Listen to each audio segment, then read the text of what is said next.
La commissione regionale resta al palo, nessuna decisione sul futuro delle province, passa la questione al Consiglio.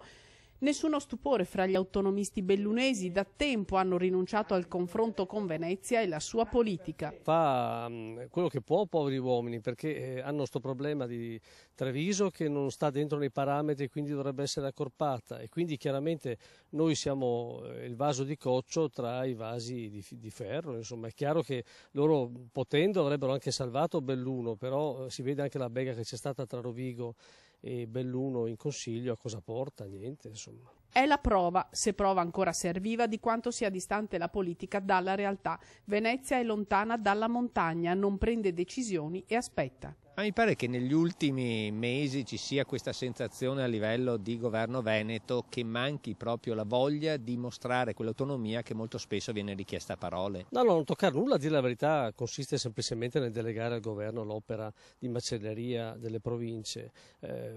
Lo sapevamo, quindi non è una novità, non è che siamo sorpresi di questo, andremo avanti sulla strada che ci eravamo prefissi, la manifestazione e il governo. Abbiamo deciso che l'interlocutore era il governo e cercheremo di andare avanti su quella strada. Si stanno delineando le linee guida della protesta, una grande manifestazione di piazza mercoledì 24 ottobre con una fiaccolata in città. Il corteo partirà dalla stazione e arriverà davanti a Palazzo Piloni, sede della provincia. Il segnale di inizio arriverà dalle montagne dove saranno accesi i fuochi. Li vedranno anche da Venezia, tanto saranno grandi. Protesta dunque, ma anche una lezione di politica dal basso. I cittadini che verranno a Belluno faranno politica.